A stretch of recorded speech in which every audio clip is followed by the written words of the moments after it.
काफी लोग ऐसे हैं कि जो भूतों में बिलीव नहीं करते हैं और मैं भी ऐसा ही हूँ, यानी था। मैं भी ये सब नहीं मानता था जब तक ये घटना मेरे एक दोस्त के साथ नहीं हुआ था। और ये ऐसा नहीं कि मेरा दोस्त ने ये सब मेरे को बोल के सुनाया है, बल्कि ये सब मैंने अपनी आंखों से खुद देखा है और ये सब मेरे सामने ही हुआ था। क्योंकि मेरा जो दोस्त का घर है और मेरा घर वो आमने सामने ही पर है, जिससे हम लोग दिन में काफी बार मिलते ही रहते हैं। और अगर कहीं जाना हुआ या फिर उसको कुछ काम हुआ तो वो मेरे को साथ लेकर चला जाता था, या फिर अगर मेरे को कुछ काम हुआ तो मैं उसको साथ लेकर चला जाता था। तो इस वजह से हम लोग दिन में कई बार मिलते ही रहते हैं। और ये स्टोरी ज्यादा पुराना भी नहीं हुआ था जो शेखर के साथ हुआ था, बल्कि लगभग 1 से 1.5 साल हुआ होगा। उसका हालत इतना ज्यादा खराब हो गया था कि उसको देखकर मेरा भी हालत खराब होने लगा था कि यार कुछ दिन पहले तो सब ठीक था, लेकिन अचानक से इसके साथ ऐसा क्या हो गया। तो मेरा दोस्त का हालत इतना ज्यादा खराब हो गया था कि अगर उसको तांत्रिक के पास नहीं लेगा होता तो शायद से आज मेरा दोस्त जिंदा होता। डॉक्टर ने भी ये साफ बोल दिया था कि अब हम लोग के बस की बात नहीं है, और यहाँ तक बोल दिया था कि अब एक ही रास्ता है इसको ठीक करने का कि आप इसको किसी तांत्रिक के पास ले जाइए। क्योंकि काफी महीनों से डॉक्टर के चक्कर लगा रहे थे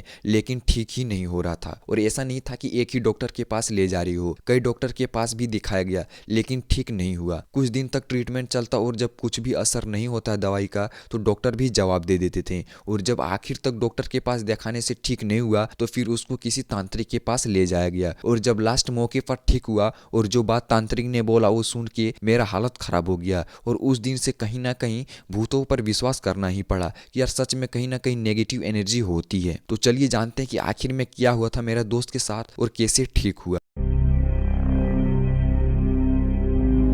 तो जो कुछ हुआ था मेरा दोस्त के साथ वो यहीं से शुरू हुआ था। मेरा दोस्त का नाम, जिसका साथ ये घटना हुआ था, उसका नाम शेखर है। तो अब मैं इस वीडियो में जब भी मेरे दोस्त के बारे में बात करूंगा तो उसका नाम शेखर के नाम से लूंगा। तो मैं और मेरे कुछ दोस्त ने मिलकर एक दिन पिकनिक का प्लान बनाया थे कि चलो कहीं यार पार्टी जाके मनाते हैं। मैं यह इसलिए बोल रहा हूँ कि यह पिकनिक से ही शुरू हुआ था, क्योंकि ये जो हुआ था वो शेखर के साथ वो हम लोग को भी पता नहीं था कि यहीं से शुरुआत हुआ था। जब शेखर को किसी तांत्रिक के पास लेगा गया तो तांत्रिक ने यह बात बोला था कि यह शेखर के साथ कैसे हुआ, तब हम लोग को भी पता चला था। तो आते हैं अपने स्टोरी पे। तो पिकनिक जाने के लिए कुछ फ्रेंड ने तो मना कर दिया और कुछ ने मान लिया। तो कुल मिलाकर हम लोग 4 फ्रेंड हुए जो पार्टी जाने के लिए रेडी हो गया। तो उसमें से एक मैं और एक शेखर था, और जो और 2 दोस्त था वो मेरा ही फ्रेंड था, जो कि हम लोग सभी चारों अपने घर के आसपास यानी आसपास ही रहते हैं, जिससे हम लोग दिन में कई बार मिलते ही रहते हैं। तो अगले दिन सब रेडी हुआ कि आज सब जितने भी सामान है वो सब तैयार करके रखो, हम सब कल जाएंगे। अभी तक सब तो रेडी हो चुका था लेकिन ये डिसाइड नहीं हुआ था कि हम लोग को जाना कहाँ है। तो हम सब ने कुछ पैसे मिलाए सबसे पहले, जैसे कि सब सामान खरीद के ले आए। तो आपको बता दूं कि हम लोग सबसे पहले चिकन ही बनाने वाले थे और कुछ अलग बनाने वाले थे, वो हम लोग बाद में डिसाइड करते हैं। लेकिन हम लोग 3 दोस्त दुकान चले गए, लेकिन शेखर नहीं गया। वो बोला कि मैं नहीं जाऊंगा, तुम लोग चले जाओ। तो जैसे ही अगले दिन होता है हम लोग सुबह का नाश्ता करके सब सामान लेकर चले जाते हैं। हम लोग के पास 2 बाइक होता है जिसपे जितने भी जरूरी सामान होता है वो एक बाइक पे होता है, और हम लोग 2 फ्रेंड एक बाइक पे घर से निकल जाते हैं। लेकिन अभी तक ये भी डिसाइड नहीं हुआ था कि हम लोग को जाना कहाँ है। जब हम लोग आधे रास्ते गए तो शेखर पूछता है कि हम लोग कहाँ जाने वाले हैं। तो मैं बोलता हूँ कि जहाँ भी अच्छा जगह मिलेगा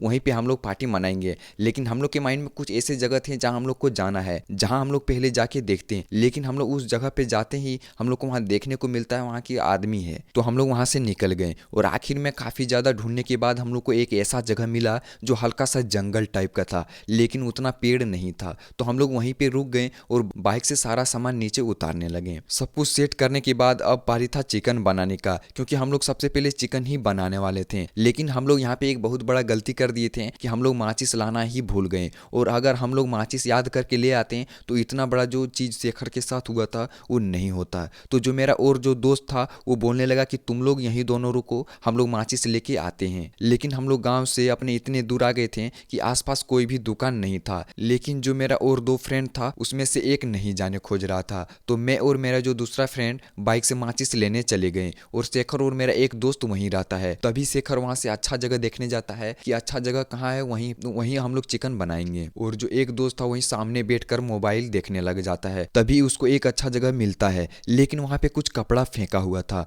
तो शेखर क्या करता है कि वो सब कपड़ा अपने हाथ से उठाकर दूसरी जगह फेंक देता है, और इसी की वजह से ये सब कुछ हुआ था। क्योंकि वो कोई ऐसा वैसा कपड़ा नहीं था, बल्कि जब कोई मर जाता है तो उसका सब कपड़ा फेंक दिया जाता है, तो वही कपड़ा था। ये बात हम लोग को बाद में पता चला था, जो कि तांत्रिक ने बताया था। और बाद में ये बात जब शेखर से पूछा गया तो उसने भी ये बात बोला कि हाँ, मैंने कुछ कपड़ा था वहाँ पे जो मैंने अपने हाथ से उठा के दूसरी जगह फेंक दिया था। तब तक तो वहाँ सब ठीक था, हम लोग माचिस लेकर भी जल्दी ही आ गए थे। फिर सब हम लोग चिकन बनाने की तैयारी में लग जाते हैं। हम लोग उसको चिकन बनाने को भी कहा शेखर को, लेकिन वो कुछ नहीं कर रहा था, बस एक जगह पर जाके बैठ गया था। और हम लोग अपने इधर काम में बिजी हो गए, लेकिन वो चुपचाप बैठा ही हुआ था। हम लोग ने सोचा कि थक गया होगा शायद थोड़ा, इसलिए आराम कर रहा है, इसलिए बैठा हुआ है। वो पूरा टाइम उसी तरह बैठा रहा जब तक हम लोग का चिकन बन के रेडी नहीं हो गया। जब हम लोग का सब वहाँ से बन के रेडी हो गया तो हम लोग सब खाना वाना खा के हम लोग वहाँ से घर की तरफ निकल गए। लगभग 3 या फिर 4 बज गए होंगे। तब तक शेखर ठीक था, हम लोग के समझ में भी कुछ नहीं आया कि वो ऐसा इसने क्यों किया। उसके बाद घर आने के बाद 2-3 दिन तक ठीक था, लेकिन जो एक बात था कि अब वो किसी से बात उतना ज़्यादा नहीं करता था। वो 2-3 दिनों में और इसका ज़्यादा धीरे धीरे असर देखने को मिलने लगा। सबसे पहले तो उसने खाना खाना ही बंद कर दिया, और पहले वो किसी से बोलता नहीं था, लेकिन अब वो बिना मतलब के जिससे पहचानता भी नहीं है उससे भी बात करने लगा था। और कुछ दिन तक तो उसके घर वालों ने ये इग्नोर किया, लेकिन अब तक बहुत ज़्यादा हो चुका था। अगर कहीं भी जाता जिसको पहचानता भी नहीं है उससे भी बात करने लगता था, और जो मन सो बात करता था, कुछ ज़रूरी बात हो वैसा नहीं था। और वो खाना खाने भी बंद कर दिया था, और जिससे मर्जी उससे बात करता था। और जो सबसे डरा देने वाली बात थी, वो अकेले में रात में उठकर अपने में बात करता था और हंसता भी था। कुछ दिन तो उसके घर वालों ने यह बात नहीं नोटिस किया कि वो रात को बात किससे करता है या फिर किससे बोलता है। उसके घर वालों ने यही सोचा था कि अपने कोई फ्रेंड से कॉल पे बात करता होगा। लेकिन एक दिन शेखर के पापा जो थे उसने ये नोटिस किया कि आखिर इतने रात को किससे बात करता है,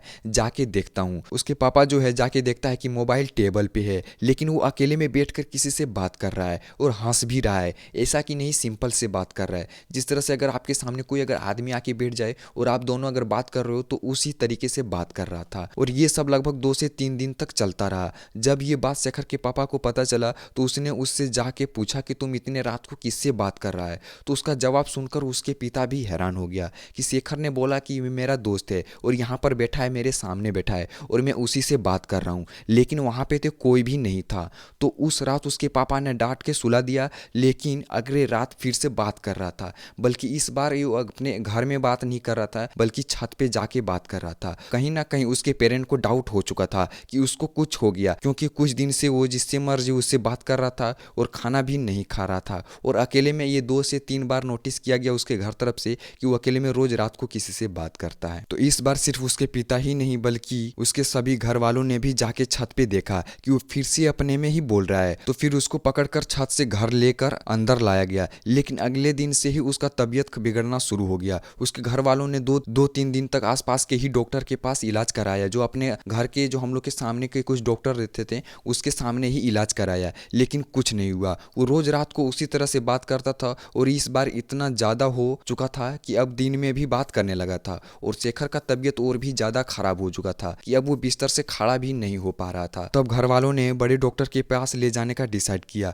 वहाँ पर भी इलाज कराया गया, लेकिन कुछ भी असर नहीं हुआ। और 2-3 दिन तक डॉक्टर के पास, अलग अलग डॉक्टर के पास लेगा भी गया, लेकिन कोई भी असर नहीं हुआ और उसी तरह कर रहा था। तब कुछ लोगों ने जो उसके आसपास, यानी जो हम लोग के गांव के जो लोग थे, उसके पिता को यह बात बोला कि इसको कुछ हो गया है, शेखर को किसी डॉक्टर के पास नहीं बल्कि किसी तांत्रिक के पास लेके जाओ, क्योंकि वो जिस तरह से हरकत कर रहा था वो सभी को दिख रहा था कि इसको कुछ जरूर हुआ है। और शेखर का हालत तो दिन पर दिन और भी ज्यादा खराब हो चुका था। अब वो कुछ भी नहीं बोल पा रहा था और ना ही चल पा रहा था। फिर उसको एक तांत्रिक के पास ले जाया गया, लेकिन वहां पे भी ठीक नहीं हो पाया। उसके बाद दूसरे दिन किसी अलग तांत्रिक के पास ले जाया गया। उसके बाद उस तांत्रिक ने शेखर को देखा और बोला कि इसको यहीं रखना पड़ेगा कुछ दिन तक, यह बहुत भारी संकट में है, और अगर यहाँ पे इसको लाने में कुछ दिन और लेट हो जाता तो तुम लोग शायद से इसको बचा पाते। उसके बाद उसको वहीं पे रखा गया। शेखर को रोज 3 बजे उठाता और उसको नहलाया जाता, और फिर तांत्रिक उसको अपने जगह बैठा लिया जाता था जहाँ पे वो रोज पूजा करता था। तांत्रिक